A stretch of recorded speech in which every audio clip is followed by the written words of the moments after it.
Can everybody hear me? I can. Okay, awesome. Yep. Okay. Is there a speech drop code? Yeah, I'm gonna make one now. I know that Tyler uses speech drops, so I'm sure he's okay with it. Okay. I think we might still be waiting on a judge. But, Yeah, that seems about right. Because we got Perk and no, we've got Lila, we've got Alex, we've got me. That's 3. Oh, cool. Sounds good.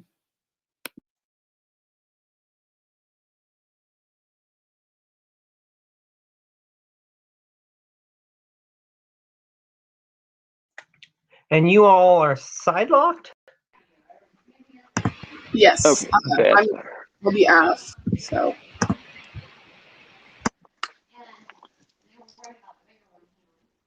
Okay, 3-3.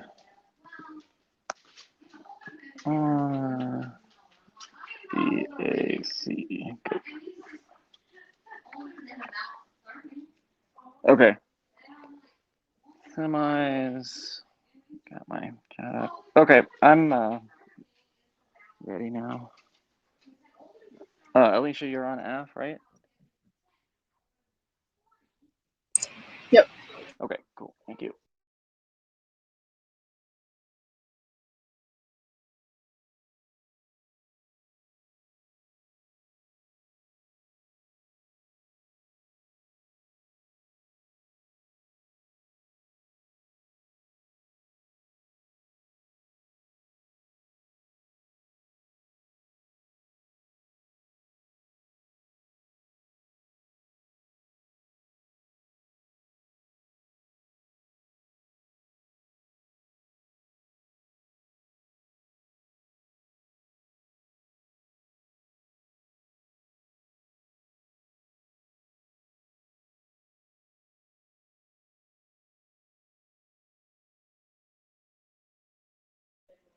Okay, so yeah, I think everybody's here because Justin and Lila are on the panel as well.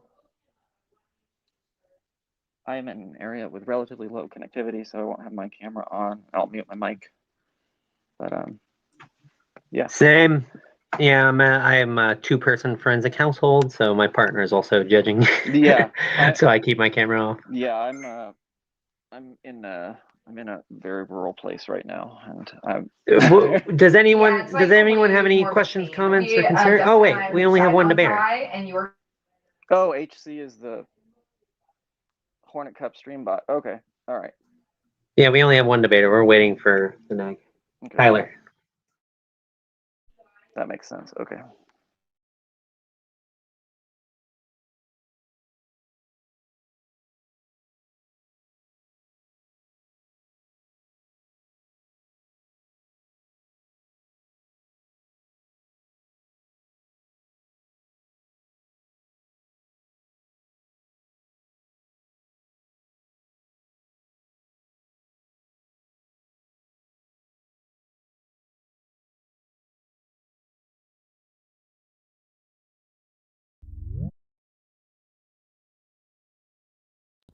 Hello, so sorry I'm late. You're good. No worries. Cool, yeah. Good to see you again, Alicia. Yes. Congratulations. Yeah, congrats to you as well.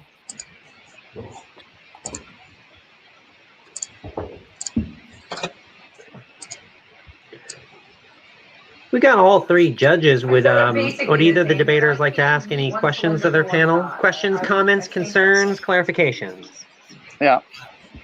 Yeah, so I read everyone's paradigms, so if there's anything like specific on the paradigms that you want to say is most important, or if there's anything that's changed, I'd love to hear that too.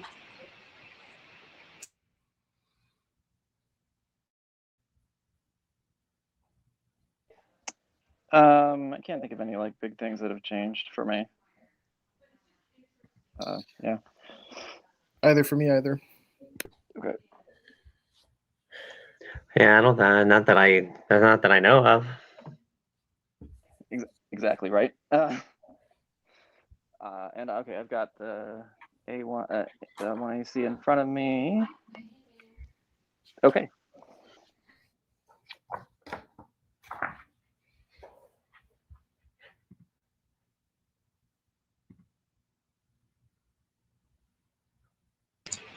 Tyler, did you have any questions that you wanted to ask? Or Oh no, I think I'm okay.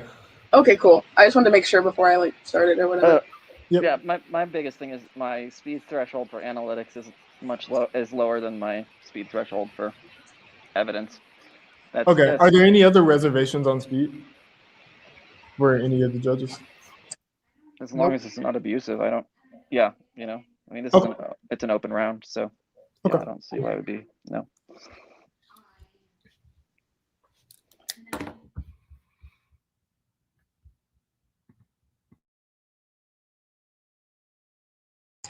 Okay, well, the 1AC is in the speech trump. I flow it on 5 pages, but it's inherency, solvency, 2 advantages, and framing, so how do you like to flow that? Yeah, is anyone not good, or Tyler, you good? Is everybody good? Okay. I am ready. If All right. your opponent and the rest of the panel's ready.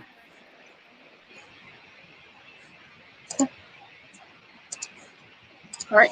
Seeing as there are no objections, I will go ahead and begin. I recognize that I am on the kick-up-boy land. First, inherency, most people don't realize that tribes and families are split in half by the implementation of the northern border, but we need to pay attention now. This problem causes poverty and the disappearance of indigenous culture. Immediate passage of legislation to eliminate the blood quantum requirement will eliminate the primary barrier to border crossing for Native peoples, Kill Number 18. Representatives introduced a bill that would end a half-century U.S. immigration policy which requires Native Americans to prove their blood quantum documents showing they're at least 50% Native American, exercising their treaty-protected right to freely cross between the U.S. and Canada, requiring Native Americans to prove their blood quantum in order to exercise their treaty-protected right to ridiculous and discriminatory. This legislation is an important recognition of our inherent rights to access our own homelands. Next, the plan resolved the U.S. federal government should implement immigration reform that removes substantial statutory restrictions on legal immigration into the U.S. by abolishing the federal blood quantum and allowing all Indigenous Canadians to access their free passage rights under the Jay Treaty.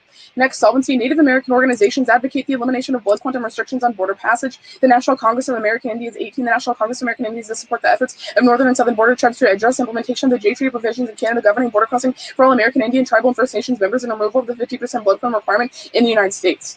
Move to the cultural genocide contention.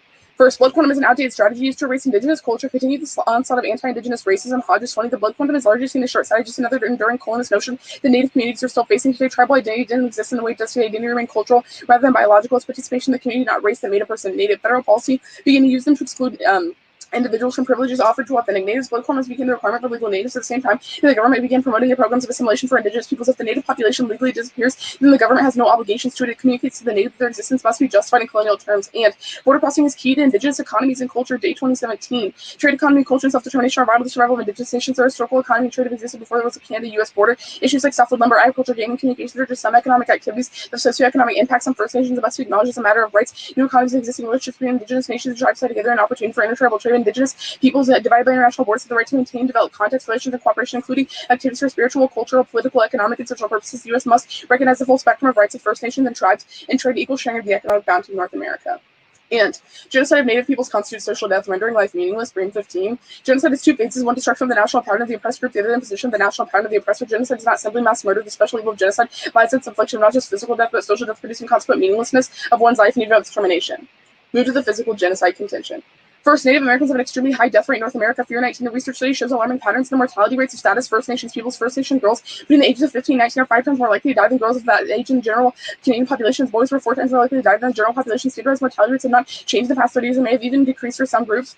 Increased for some age groups. This is due to abuse and lack of access to medical care, economic marginalization, systemic bias. These issues are a concern in North America broadly. Blood quantum results in the physical death of natives in numerous ways. Link 1, poverty and starvation, and chance border restrictions and racial laws continue to impair border crossing by native peoples, which in turn cause economic activity to decrease. Fox 18. The issue is making it easier for people living cross-border communities to pass over the line and speeding up the flow of trade and services. Since the 18th century, when the northern border was first hastily sketched, the boundary divides more than a dozen Native American tribes and considered security border crossing disrupted international communities for decades to be able to cross the line to will families of Native Americans and employees of hospitals and small businesses and now find themselves confronted with an impassable and hostile barrier. And 2, the second link, federally imposed blood quantum requirements are a form of settler colonialism that rely on the genocidal logics of elimination. Jackson 20. Genocide settler colonialism work on the logic of elimination by death force displacement or assimilation in order to open up lands for new settlement. The socio-historical process in which racial identities are created, lived out, transformed, destroyed indigenous peoples were measured by blood quantum. The explicit federal use of blood quantum literally tribal and to eliminate responsibility tribes and natives would eventually become distinguishable. Thus, blood quantum was a critical tool for settler colonialism. Indigenous people needed to disappear in order to open up lands and resources for the whites. And this genocidal logic leads to lack of federal aid, which is especially devastating in light of COVID pushing natives deeper into poverty. Walker and Cochran 20.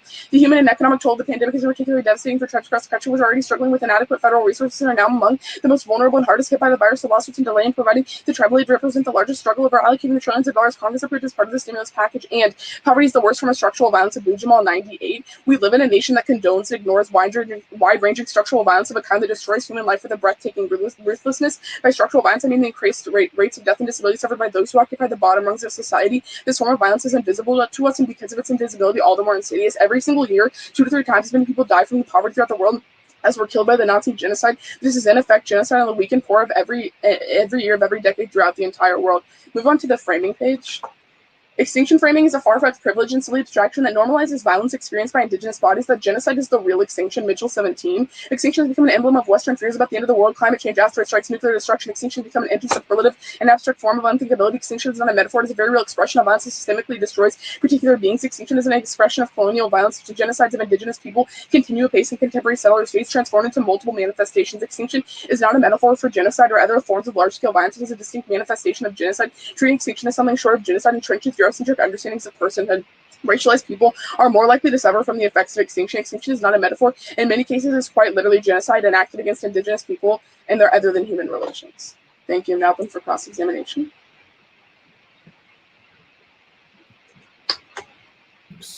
Okay. 3 minutes. Okay, is everyone ready? If my judges don't say anything, I'll assume you are. So. I am, yeah. Okay, cool. All right. So first off, on the plan text, what part of the Jay Treaty gives Canadians access to free passage rights, like gives Indigenous people access to free passage rights? I honestly, I don't remember the number of the statute, but I definitely have it, in my back files. I can go look, but... No, that's okay. Okay, good. I'm sorry. I just don't remember, the 6 numbers that it is. Yeah, you're good. So can you clarify for me what exactly the plan does? I get the removing blood quantums, but the second part. There is no second part. All it does is abolish, by abolishing the blood quantum, right? Yeah, I guess what does that do? Yeah, so the federal blood quantum mandates that you prove to the U.S. government that you have 50% indigenous blood in order to be considered as an indigenous person under the United States federal government's eyes. Mm-hmm. And once you get rid of this criterion that you have to meet of this federal blood quantum, you are allowed these free passage rights. And when they signed the Jay Treaty, centuries ago, they said that indigenous people, can have their free passage rights. Okay, so I guess is the reason that indigenous people should have these free passage rights because this is their land, right? That's the contention? I mean, yeah. Okay, cool. I was just clarifying. Also because it's causing mass death culturally and physically. Yeah, so when you talk about cultural genocide, can you define that? Social death, what is social death? Yeah, so we're talking about when people have the destruction of their culture, when they're no longer able to access their culture. And specifically the Day 2017 card talks about how these cultures, the spiritual cultural gatherings are so vital to the tribal life in indigenous peoples. Okay, but in what way can indigenous peoples not access their culture now that removing the blood quantum allows them to? Right. So specifically in the Day 2017 card, it talks about how they can no longer access these spiritual and cultural grounds, and that some of the tribes are actually divided literally in half. That's also our Kilmer 18 card. It talks about how families are separated. Okay, is that in all instances? I mean, in terms of the Mohawk Nation, which is one of the tribes we're talking about, there is literally a border is cutting right through it. And then also, of course, this is unhighlighted, and I apologize for that. In the Day 2017 card talks about the Potawatomi people and how they're on both sides of the St. Clair River. Okay. That's basically all the time. Okay. I'm gonna take a few seconds of prep. Starting now.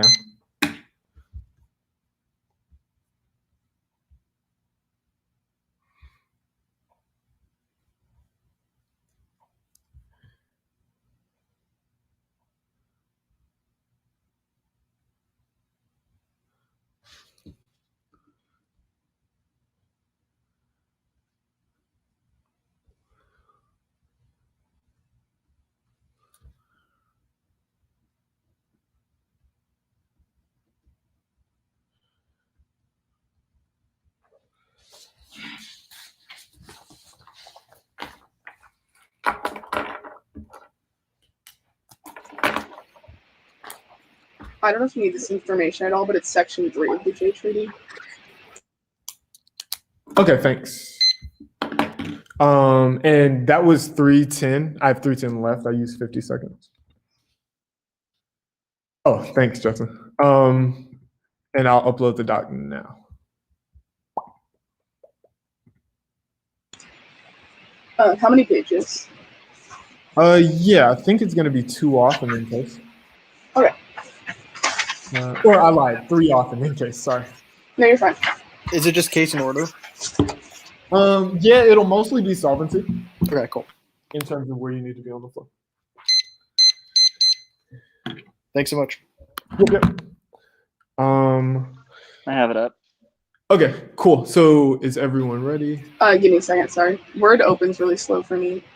Yeah. Just let me know. Yeah.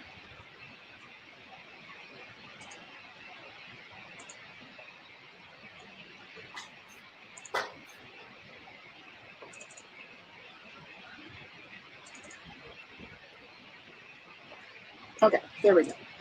Okay, you good? All right, then I will get started unless someone stops me. All right.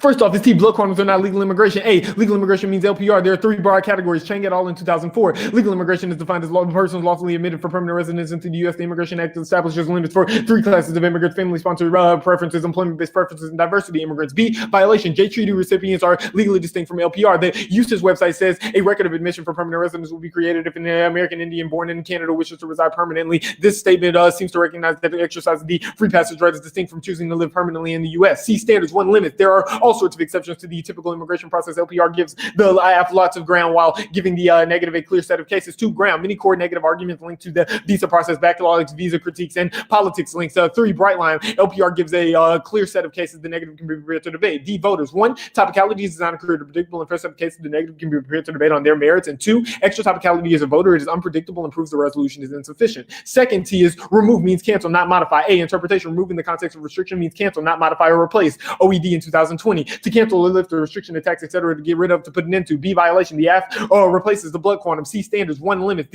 There are around 30 visa types, each with many restrictions, allowing the affirmative to change any restriction multiplies the number of cases exponentially. 2, ground. The topic has a massive bias in the literature. To win compelling links, the app needs to make a radical break from status quo, not just tweak something. 3, contextual evidence that the plan revises, not eliminates. Spruhan in 2009. One possibility might be for Congress to revise the free passage statute, and eliminate the blood quantum requirement. Congress might replace blood quantum with a different definition. D, voters. You can just cross-apply the voters from the above T. Now go to the Sharma case. The first contention is that the affirmative justifies itself by saying that indigenous people have a primordial claim to this land that justifies their right to migration. This framework empowers forms of colonial violence that we are already seeing all around the world. Sharma in 2020. Claims to autochthony are metaphysical and as such deeply politicizing of the exclusion they produce, drawing upon historical studies showing how imperial states deployed autochthonous discourses to divide those that they are categorized as natives and migrants from one another in an effort to maintain their imperial rule. I show the continuities of such practices in a post-colonial New World Order. Contemporary nationalist discourses about autochthonies cannot succeed in realizing decolonization precisely because of their reliance on modes of political, economic, and social exclusion based on the separation of people categorized as either native or migrants. Just as racism was central to colonial practices, so too was anti-racism central to anti-colonial struggles. Today's efforts to narrow the definition of anti-racism to something that takes away from anti-colonial struggles is an active disavowal of the deep connections between racism and colonialism. The view of anti-racism is only important to those that negatively racialized people who are not also classified as native as part of how the definition of colonialism has been been expanded to include all people. This is evident in the increasingly popular efforts to remake people categorized by the state as migrants into settler colonialists. Burmese, Buddhists, and the state are actively engaged in genocidal practices against Rohingya, who have been represented as migrants and as such colonizers. Next. The affirmative's call for border reform is ideological. It cannot be separated from its work to create subjectivities. Sharma in 2009. Any study of national borders needs to start with the recognition that they are thoroughly ideological, whether while they were presented as filters sorting people into desirable and non-desirable, skilled and unskilled, genuine and bogus, worker, wife, refugee, etc. National borders are better analyzed as molds, as attempts to recreate certain types of subjects and subjectivities. They place people in new types of power relations with others, and they impart particular kinds of subjectivities as far-reaching implications is not simply restricted to the event of crossing a territorial border. Walsh's fear of 1,000 petty fortresses that he predicted would attend a borderless world is already being realized. The alternative is to reject approaches focused on justifying migration on the basis of primordial land claims. The USFG should abolish borders for the purposes of migration. Sharma in 2009. Historians, archaeologists, biologists, and tales of the people tell all point to the fact that around the world human beings have always moved, and they have done so for reasons not dissimilar to the reasons people move today. Yet in most nationalist narratives, the people are seen as attached to particular lands in ways that are either primordial or providential. The invention of human sedentarism or doctrines of manifest destiny rest on problematic assumptions about what migration actually is and who engages in it. What distinguishes a no borders politics from other immigrant rights approaches is their refusal to settle for fair immigration policies. Within a no borders politics, it is understood that the border control practices of national states not only reflect people's unequal rights, but also produce this inequality. And finally, on the K, the 1AC's framing establishes meaning and limits the range of political action. It cannot be separated from the plan text. Frameworks Institute in 2005. Framing refers to the construct of communication and the way it signals how to interpret and classify new information. By framing, we mean how messages are encoded with meaning so that they can efficiently be interpreted in relationship to existing beliefs or ideas. Frames trigger meaning. The questions we ask in applying the concept of frames to the arena of social policy are as follows. What is the public discourse on the issue? How do these frames affect public choices? How can an issue be reframed to evoke a different way of thinking, one that illuminates a broader range of alternative policy choices? This approach is strategic in that it not only deconstructs the dominant frames of reference that drive reasoning on public issues, but it also identifies those alternative frames that are most likely to stimulate public reconsideration and enumerates their elements. Now on to case with solvency. They don't do what their solvency advocate says. They just end the blood quantum, but don't offer an alternative. This means no one meets the requirements, and you should vote negative on presumptions. Fruhan in 2009. One possibility might be for Congress to revise the free passage statute and eliminate the blood quantum requirement. Congress might replace the blood quantum with a different definition, perhaps tied to Canada's 1982 Constitution, which uses the term Aboriginal Peoples of Canada. Next. The plan increases travel, causing people to get detained. Smith in 2017. The stakes for a J-treaty migrant are very high. No visa, possibly no green card, maybe even no passport, and runs the risk of being misidentified as undocumented. Even a government employee who lacks formal discretion can alert a J-treaty migrant caught in a traffic stop might find himself in jail. Next, the conditions are awful in detention. Brennan Center in 2021. COVID-19 poses a grave threat to those in immigration custody. The conditions of some of these facilities are deplorable, and it would be unconscionable to place additional people into these facilities absent an extraordinary reason. Additionally, they don't get rid of blood quantums. It is still used for a ton of things by the USFG. Finch in 2016. Indigenous people receive benefits of health and education, among other things. A blood quantum is a tool for the federal government, for the tribes who to decide who can claim these benefits. Next, Turn. The current system is grounded in white supremacy, ensures the AF can't solve. Irfani in 2020. Reform is not enough because the system is not broken. It's designed to uphold white supremacy. Calls for piecemeal immigration reform have long stalled. Calls for sweeping, meaningful change. Immigration laws and policies are rooted in white supremacy. And finally, immigration controls are a form of colonialism. Indigenous people can just cross on their own. NPR in 2017.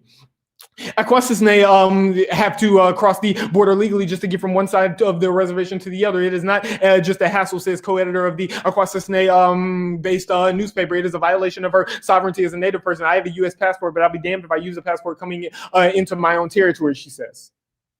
And with that, I conclude my speech, and I'm open for cross. Okay, cool. All right. I will assume everyone's ready then. Okay, let's begin. Is the K-alt, is it conditional? Yeah, the K-alt is conditional, yes. Okay, let's actually talk about the alt then. So, like, okay. How does it work? Is like the material action just abolishing borders? Like, I see we're rejecting.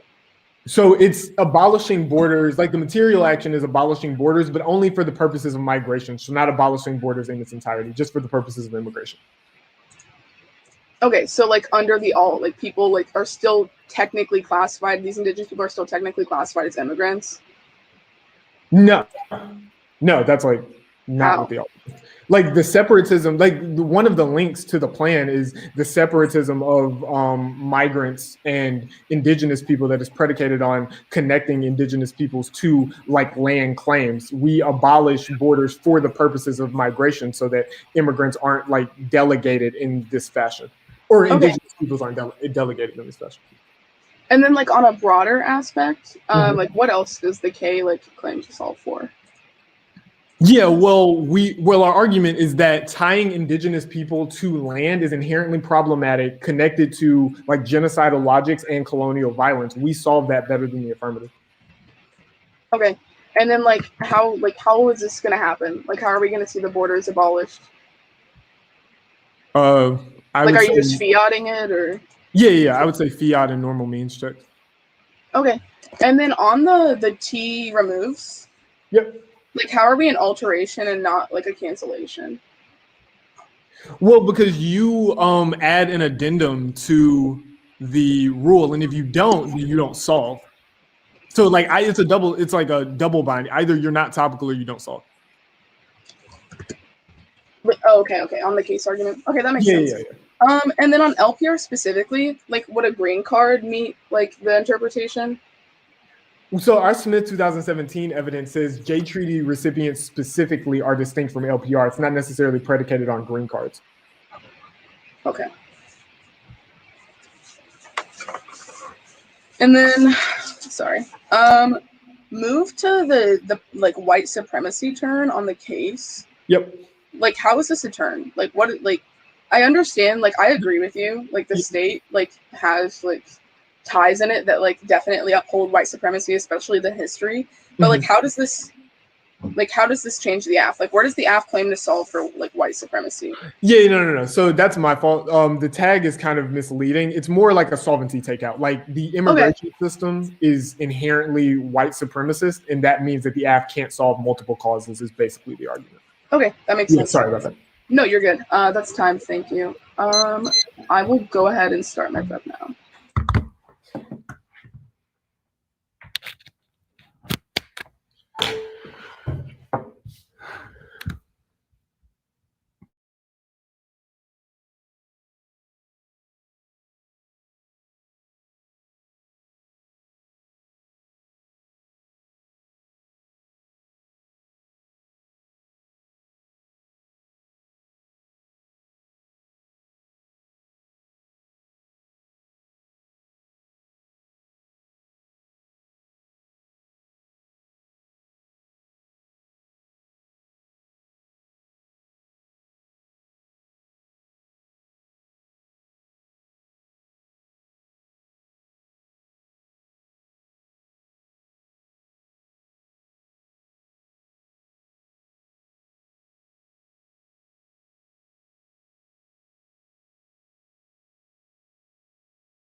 Stop prep 135 taken. Okay, math. That's. Thank you, Justin. Okay, I'm putting it in.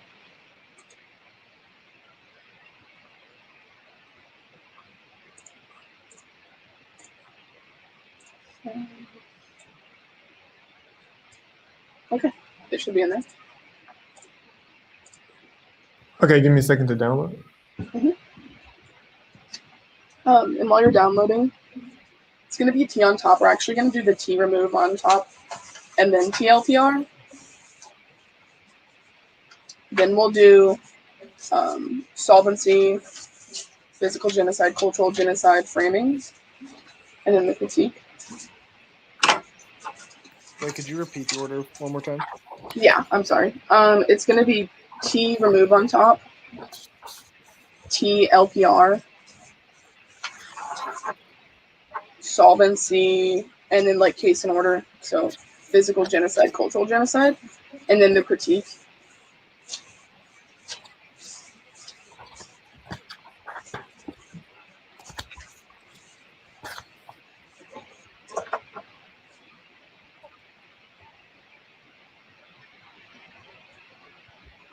And then is everyone ready?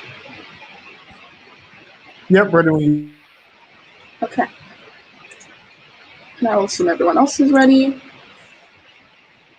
And I will begin on first. Put this on both T pages. One drop rule. This isn't a one drop rule DA. Their topicality argument is just like the one drop rule, where including even one of them affirmative that doesn't meet their ideas of what a topical app should be makes the entire topic unredeemable. These are the same logics that allow for the racialized violence and exclusion that are forced upon Indigenous folks. Next, the blood pollution DA. These are their arguments about how including this discussion of dignity ruins and otherwise good topic ignores the endemic problems with this topic and debate as a whole, i.e. only using USFG as an actor and forcing debaters to comply with the norms of white academia while talking about immigration. They normalize the messed up parts of the activity by making my app the scapegoat. Move to first term move. One, we remove the federal blood quantum, read the plain text, abolish the federal blood quantum. There's no modification. We don't have any congressional revisions. We remove this statute. Here's the definition. Remove means to eliminate. Oxford 20, eliminate or get rid of.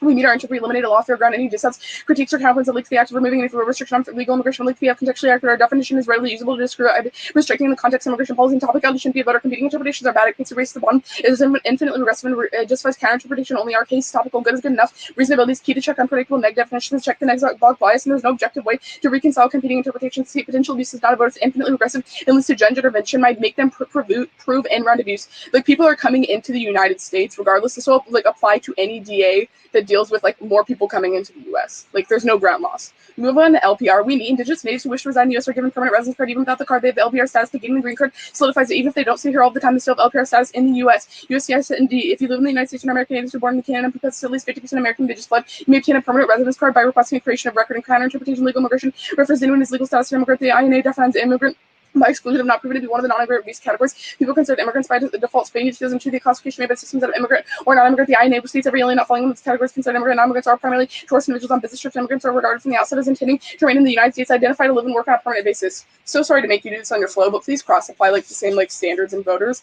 Additionally, I'm gonna go ahead and look at their standards and voters. They say we're extra T. There's absolutely no way we're extra T. Already this is a thing in the status quo. Indigenous people are given green cards. This just exists in the status quo. It's not altered by the plan. It just exists. Predictable. The INA checks that. This is immigration legislation. Brightline, we're more Brightline here with just anyone with a green card, yes or no. Limits and ground. Once again, the INA checks this. It's just people coming into the United States. That's going to be absolutely any generic DA link. Move on to solvency. Skip the overview.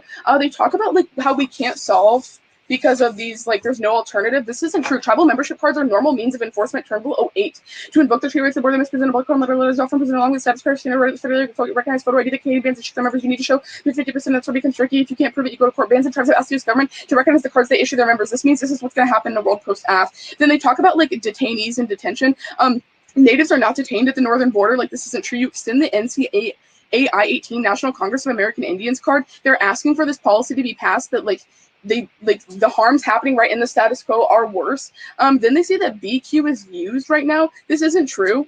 This is only about tribes currently in the United States, dealing with benefits. This has nothing to do with the AF. And specifically, we're aiming to solve the problem with immigration. That's why we're topical. Then they read this solvency takeout on white supremacy. There's no impact to this. The state is inherently racist. That's true. This doesn't change the outcome of the AF. Then they say that this is a form of colonialism, immigration restrictions are. That's true. Let's abolish them. This is immigration restrictions are colonial. Cool, let's abolish them. That's what we're doing. Great. Okay, cultural genocide to extend the social death impact on Breen 15. Physical genocide at Bujamal 98. Poverty is the worst form of structural violence and it comes first. Extend it through. Framing, you prefer the Mitchell 17 card here because of external extinction impacts on destruction and a way ignore the ongoing extinction of indigenous peoples. Move to the K where I'm going to spend most of my time. Okay, first. I want to answer the framing first. The framing, our framing doesn't limit whatsoever. There's no link on this card or this argument whatsoever about why our Mitchell 17 card limits anything at all.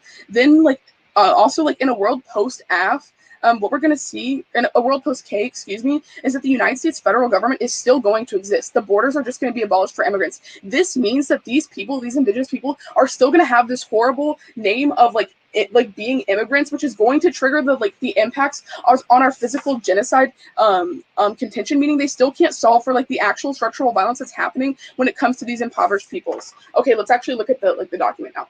Okay, Perm, do plan then the critique smaller steps pave the way for broader acceptance of open borders. The alternatives attempt to wish away borders to build up politics of universal friendship built upon the designation of an inhuman enemy, enabling endless violence. Rosh 3, the liberal attempt to construct a world of universal friendship produces new enemies. It has no localized poles, no clear distinction between what is inside and what is outside the community. Embrace all humans with no against city and barbarians outside of not against humor. What does it wage wars on once the term used to describe the horizon of distinction also becomes a distinction positive pole. It needs its negative opposite. The negative pole can be something that lies beyond the horizon, antithetical to horizon and political positive pole alike. Only an unregenerate barbarian could fail to recognize the infutable barriers of the liberal order, and borders are inevitable. The counterpoint of all it fails. The borders are ontologically entrenched in human perception of difference. The one I see is not an apology for the status quo, but engages in an ethical act that resolves the problems of the status quo. Williams 3 is impossible to engage in an ethical investigation of territorial borders that reflects ontological estimation, but does not have to become an apology for the status quo. It is impossible to assert territorial linked to the sovereignty of endured resolving our entrance borders are representative of need and division and human ethical. The endurance of borders implies that borders and the need to create us and there are powerfully entrenched in human relations and our ability to identify and understand ourselves. Cut the card at ourselves. Perm critique K is plan plus borders. Critique looks to ignore the decide part. Okay, open borders results in human commodification.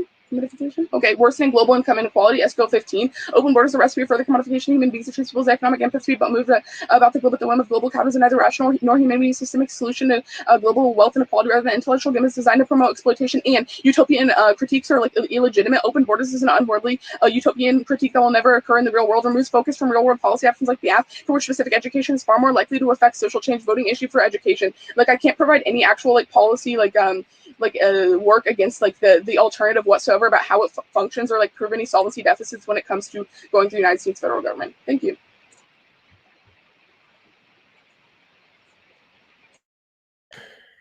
All right, cool. I'm gonna take my 310. Wait, sorry. My timer. Okay. 310 starting now.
Okay. Yep, that's time. I'm not reading any new cards, so there's no new doc. The order is going to be T remove. And then, well, yeah, it'll just be the one drop rule DA and the blood pollution DA, and then the RVI. And then we can go to solvency before we get to the K flow.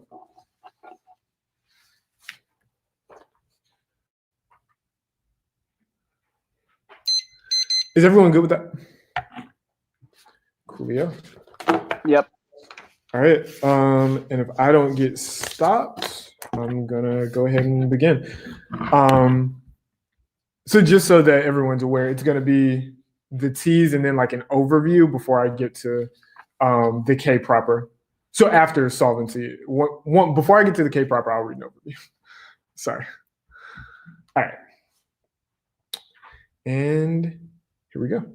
Okay, on the one drop rule and the blood pollution DA, you can group both of these because their contentions are similar. Our argument on topicality is not that the entire topic is irredeemable or that discussing indigeneity ruins the topic. It's that the AF in this plan specifically just aren't topical. It's a test of competition, but we'll concede that you are and extend the I meets. Drop the argument, not the team. Additionally, one, topicality is a voting issue and never a reverse voting issue because it is one of the stock issues the AF must prove to win the debate. Two, the negative needs to be able to read topicality to make sure the debate is fair. If the affirmative could win a reverse voting issue, it raises the stakes too high to run T. Three, T is not a time skew because we weren't reading T. We would just read another argument the AF would have to answer. Okay, so there's no reason to vote on T, but I'll extend their I meets. We're not going, but there's a cross application to be made on T to the solvency flow. So go there now. All right, the first arguments that's made on or one of the arguments that's made in response to like the plan increases travel. There's not actually a response that's made to this. It's just that the AF's harms outweigh, but you're still going to flow across that the plan increases immigrant travel, that increases detainment, and detention is awful. Like that is a structural violence link that it turns, at least in some small way, the affirmative. But additionally, we say that their plan text doesn't get rid of all of the blood quantum, that it is still used by the USFG, and they just said not true and has nothing to do with the AF. That's false. One, I'm the only person reading evidence in this round on this issue that they still use it for things like health and education. So if you don't like get rid of, they just eradicate blood quantums in terms of how it's used in immigration, but they don't absolve its use in other applications, which means that it's still like whatever harms that blood quantums as a whole have in terms of like their implications for colonialism are still exist post plan, which means they don't solve. Additionally, my opponent only says that no impacts in response to my current system is grounded in white supremacy. But I made this argument and I made this articulation in cross-sex that this is an alt-cause argument. If the entire system is rooted in white supremacy, in the AF, one, my opponent claims that in cross-sex that the AF doesn't claim to solve for this. And two, this is like directly implicated in colonial violence. And if you don't solve for like white supremacy and colonial violence, you don't solve your affirmative. Like all of these other things are going to outweigh whatever solvency you're granting them for removing the blood quantum restriction. Additionally, my argument is that indigenous people can just cross now, and that means that the AF doesn't do anything. She doesn't respond to this argument. Means you vote neg on presumption for all of these mishandled solvency arguments. My opponent just says that true, let's abolish them because immigration controls are a form of colonialism. But I make the articulation that this means that indigenous people can just cross on their own, and the AF does nothing. If the AF does nothing, you vote neg on presumption. There are a myriad of reasons for you to vote down on solvency that are independent reasons, like without respect to the K, but I'll go to the K flow now.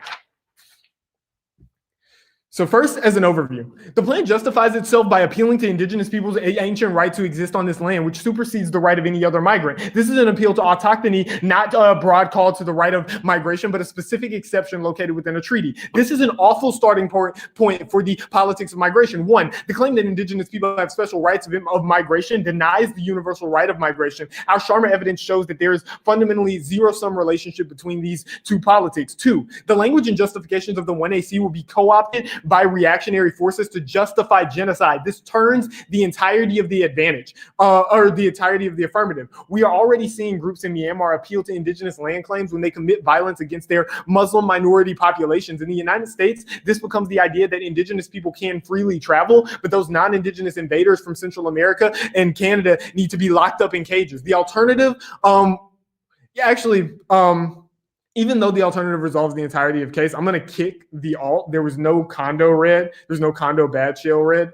And there's no reason to reject on the basis of that. Like, my opponent didn't read any theory, so I can totally do that. I'll answer the perm, though, just so that they don't get perm outweighs. One, the perm is unnecessary. The act removes all borders for migration. The affirmative tinkers with the treaty to grant special travel privileges to indigenous people grounded in autochthony. This means that the alternative solves all the offense of the permutation, but the alternative solves all the offense of the permutation, but the permutation still links. The affirmative cannot escape their framing of the issue, which is grounded in autochthony. This framing delimits the possibility of action and undermines the capacity for the alternative to function. That is our Framework Institute evidence, which goes unrefuted. And then, even if they can literally be done at the same time, the problematic attitudes inculcated in the 1AC will create violent attitudes toward non-indigenous migrants. That is our Sharma evidence. So the K framework operates as a straight turn to the case and a disad to the case. That means we win this debate. So the open borders results in human commodification argument goes away. That fact that borders are inevitable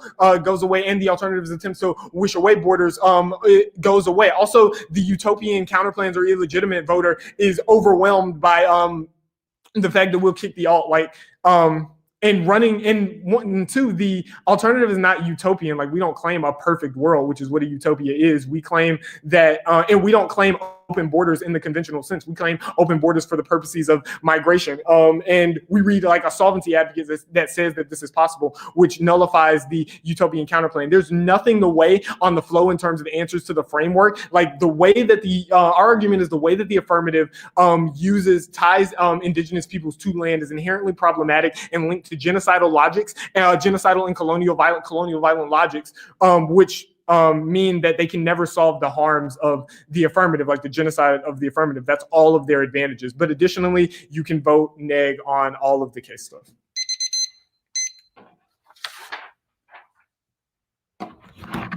Okay, 2:15. I'll start it now.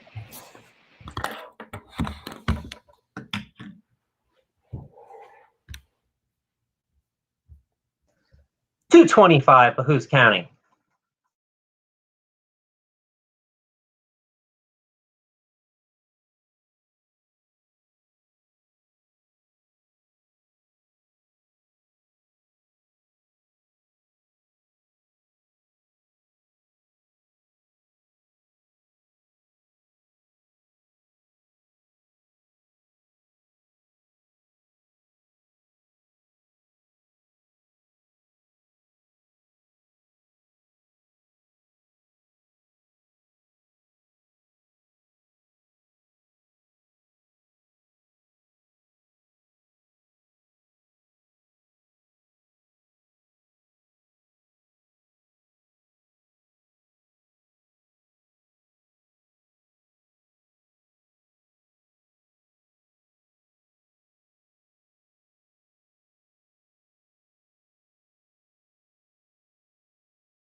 It's time.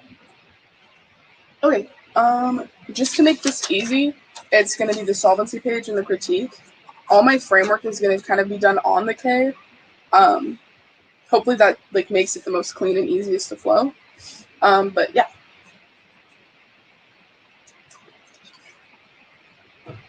And there's going to be no dog. It's all on flow. And then I assume everyone's ready. Okay.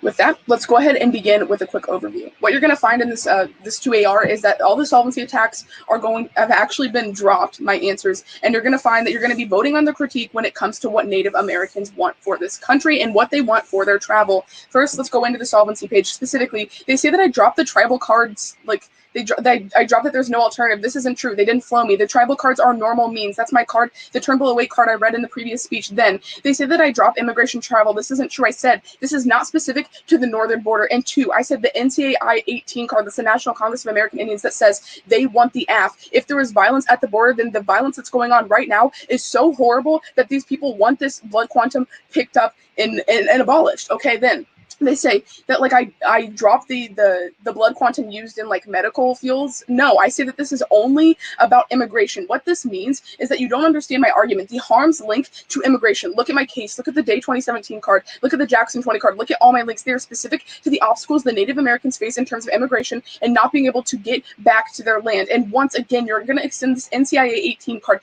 They want the plan.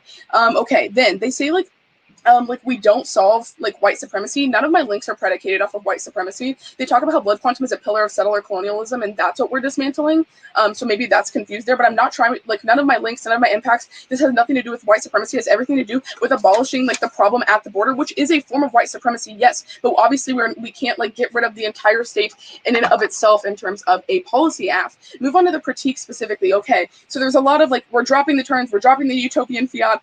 That's great. If Tyler did not spend more than 1 minute on an argument, you really shouldn't address it because collapse is key to not having to continue watching these horrible like 2ARs where we're overwhelmed. But anyway, you're going to be like once again voting on what Native Americans want. If the affirmative is genocidal logic, then you're telling Native Americans that they're the ones who have genocidal logic. Once again, the NCAA 18 card that specifically says that Native Americans advocate for the plan. They advocate for this abolishment of this horrible racist policy. You're going to be voting on what natives want because they're not the ones with the genocidal logic. It's this policy that we're getting rid of. And because there's no alternative, because there's no action being done, that's why you're going to vote for the only action that actually takes a stand against this horrible genocidal logic in the status quo that is trying to eliminate natives by saying you're not native enough if you don't meet 50%. They completely drop our framework cards. That's the Abu Jamal and the Breen cards, which talks about how we need to prefer this ongoing violence of poverty and these other structural issues that's literally killing Native Americans, that's making them extinct. And the Breen 15 card, which talks about how people have like lost their culture because of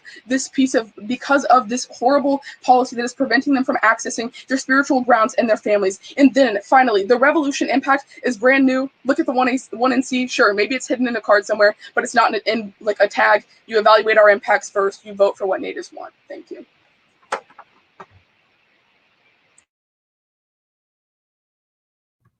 Good round as always, Alicia. Yeah, good round. I Congratulations assume the once judges again. I assume the judge is going to take a little bit to deliberate, so I'm going to. Yeah, few minutes. Coolio. Okay.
Oh, sorry, I was away from the computer. Lila, I'll send you my decision right now.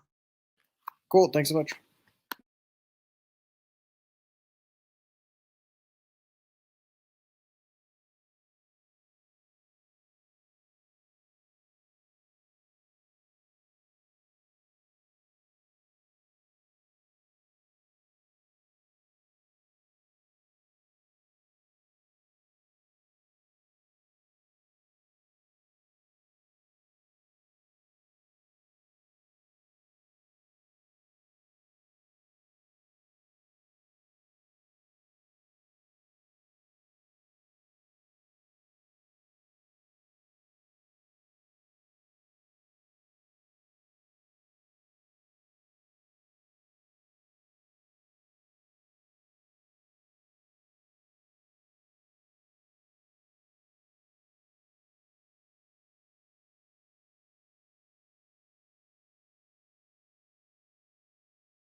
Alex, you're done, yeah?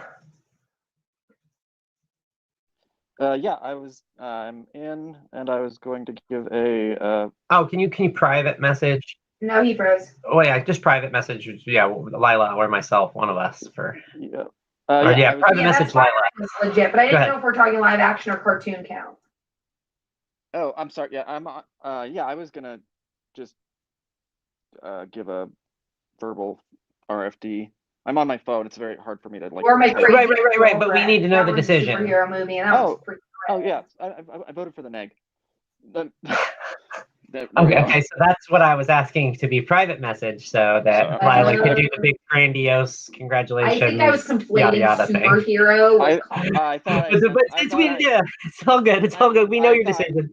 I thought I sent that out to both of you. It doesn't show that though. I Yeah. apologize. Okay. All right. Well, yeah. So Lila, why don't you do what you were gonna do? I really like. All right, yeah. Anyway, good round to both of y'all. Congrats to getting to the semifinals of what is this tournament called? The Hornet Cup. It was a fantastic round. It ended up being a 3-0 for the negative. So I suppose I can go first since I am talking.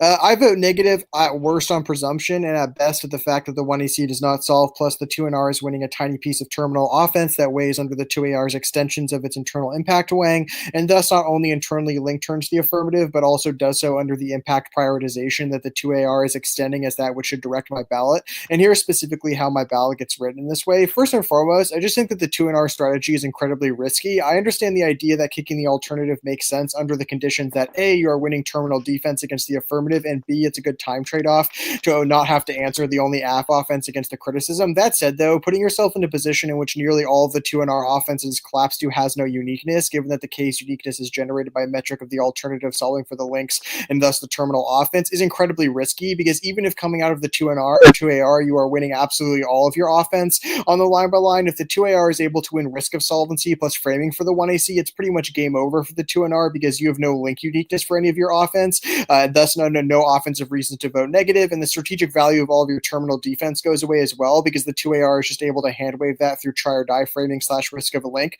So given that such is true and that is the strategy of how the 2NR unfolds, though, that means I look to the affirmative first when working through this round plus formulating my ballot here, which means that given that nearly all of the debate on the 1AC takes place on this page, I look to the solvency section of the 1AC. doing so. I think that the 2NR is winning a couple pieces of terminal defense the 2AR is not quite grappling with, those specifically being the Finch 16 evidence, the Irfani 20, and the NPR 17 evidences. To first start off with the Finch 16 evidence, there are two reasons that I don't think the 2AR arguments are responsive here. The first is the fact that the 1AC evidence / plan is only in the context of resolving the American settler colonies' usage of Euro-American blood racialization within immigration is irrelevant if the larger structure of class / national rule that requires such / makes it possible is still materially baked into America's political economy, as the 2NR's evidence seems to indicate, because it indicates that all of the 1AC's offense about the brutalizing settler imperialist violence of blood quantums is still sustained by and thus not solved by the 1AC, which is only intensified by the fact that the 1AC in either the 1AR or 2AR is not reading any offensive reason as to why resolving for the usage of blood quantums specifically within the immigration system is key, or why it's an internal link to every other usage of it otherwise. Two, the 2AR is conceding a warrant weighing claim that the 2NR is making, that I should err on prioritizing the negatives evidence that is in the context of the American settler colonies' usage of the blood quantum on a structural level, for example, within health and education, as the 2NR articulates, over the 1AC's evidence that is myopic and only singularly in the context of immigration, which, in the 2AR conceding such, preempts the 2AR's responses about why this is irrelevant, plus gives me as a judge a framing mechanism for why I ought prioritize the 2NR's analysis on the question. So that means that I think that the negative is pretty convincingly winning this piece of terminal defense. That means that the next place I look is the Irfani 20 evidence. I similarly don't think that the 2AR is ahead on this for a couple reasons. One, it also, like, the argument that you make is that, well, none of my links are predicated on it, but you also then say, well, it is an example of white supremacy, and the entirety of your analysis in the affirmative, and also just any material analysis of settler colonialism, indicates that white supremacy is an inherent feature of settler colonialism, and the very reason that white supremacy is baked into the American settler colony is because it's an integral piece and ideological arm of anti-blackness and settler colonialism. But even if that were not the case, I think that the negative is also making an internal link argument in the 2NR that indicates that colonialism and white supremacy are necessarily imbricated within each other and indivisible from each other, which means that if it is true that the current system is grounded within white supremacy, then that means that there's an alt cost to the affirmative that the affirmative is not able to resolve, which means that I think that the negative is also winning the Irfani 20 evidence. The NPR 17 evidence is also just cold conceded by the affirmative in the 2AR, which I think is particularly compelling given that it sort of produces a squo solves argument that articulates that indigenous people are able to cross on their own. I also think that this argument is fairly strategic in reference to the 2AR framing that the affirmative tries to frame a lot of the 2AR for, that we should default to what indigenous people want, i.e. the NPR 17 evidence seems to indicate that indigenous people don't want to abide by the settler legalistic regulations of who is allowed to cross in the specific settler mechanisms that indigenous people are violently forced into to be able to imprecate, to be able to exist on their own territory, which seems to at the very least be an impact defense takeout to the sort of way that the affirmative is attempting to leverage this framing against the criticism, or at the very least means that the negative has an internal link to being able to weigh under this, and since that is not comparatively weighed by the affirmative, at the very least means that I don't think that that is an offensive reason as to why I would prioritize the affirmative, but a little bit more on that framing later. That means that I then look up to the Smith 17 evidence, which I think is the small piece of terminal offense that the negative is winning on the affirmative. The only response that we get to this argument in the 2AR is that it's not specific to the northern border. One, I just don't think that this is true, because like indigenous people are detained at the northern border all the time, i.e. Coast Salish people who are split between the settler nations of Canada and America are oftentimes detained when they are trying to get back to their territory or visit their relatives. But obviously this is an argument that the negative doesn't make, so I don't feel comfortable intervening on it. I also don't think I have to, because this doesn't seem to be relevant, right? Because the Smith 17 evidence seems to indicate that a migration and travel is increased through indigenous people writ large, and since the entirety of the plan as well as the affirmative offense is not in context to specifically the northern border but just writ large, and even if it is not specific to the northern border, the fact that indigenous people would be detained on every other border that exists through the American settler colony would seem to trigger all of the offense that the negative is going for. And I think that the negative has at the very least a small uniqueness scenario here, in that it specifically articulates that the plan would increase travel, i.e. if the specific barriers as a result of settler colonial domination and global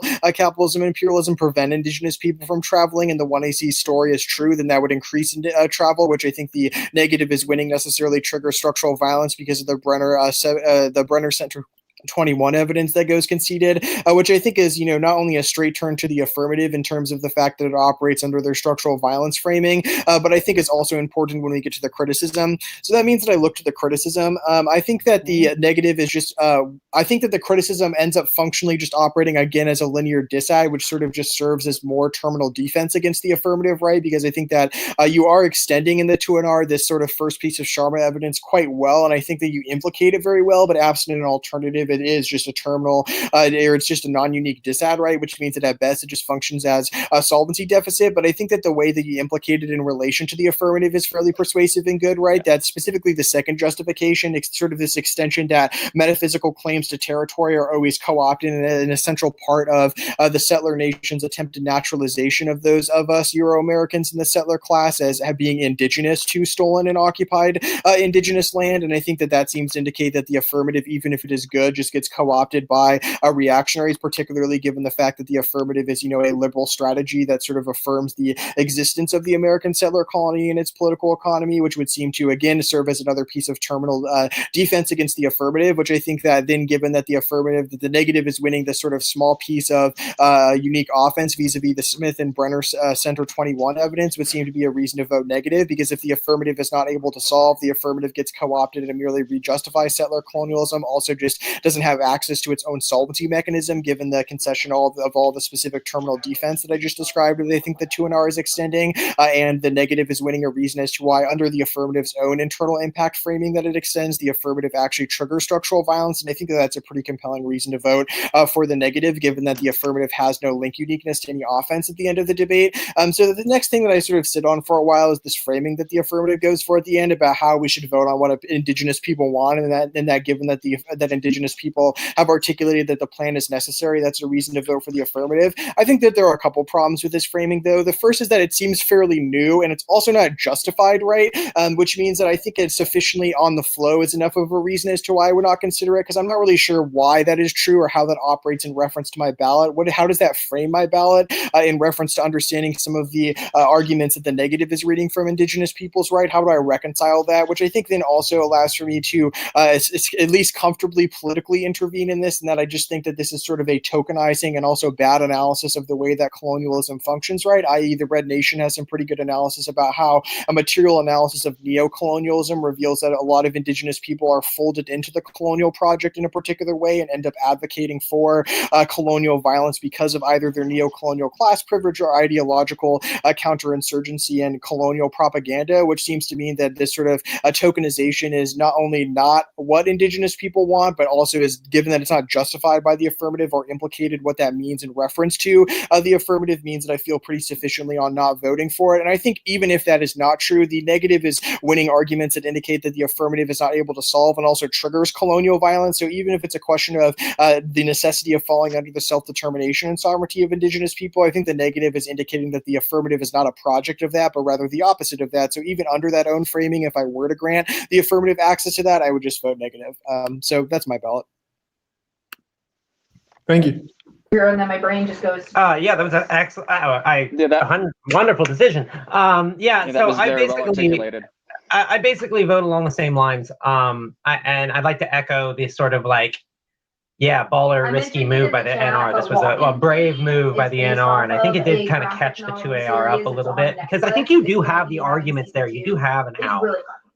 You do extend sort of the physical genocide advantage in your 1AR, and I think that's probably your better out in terms of like how I solve mechanism to kind of get you out of some of the solvency cards, rather than just the natives won it card, right? The tribes advocate card from 18, right, from solvency proper. I think that your advantage is probably a better place to kind of use that argument to your advantage in the 2AR, rather than just because like Lila, I largely kind of consider those arguments in the 2AR pretty non-responsive to some of the NR framing, which I think is really excellent, specifically on extending sort of and blowing up the non-unique disad that the K morphs into in the rebuttal. So my decision, I'll just read it off. This is super narrow round still, right? Like it still took me a while to make this decision, right?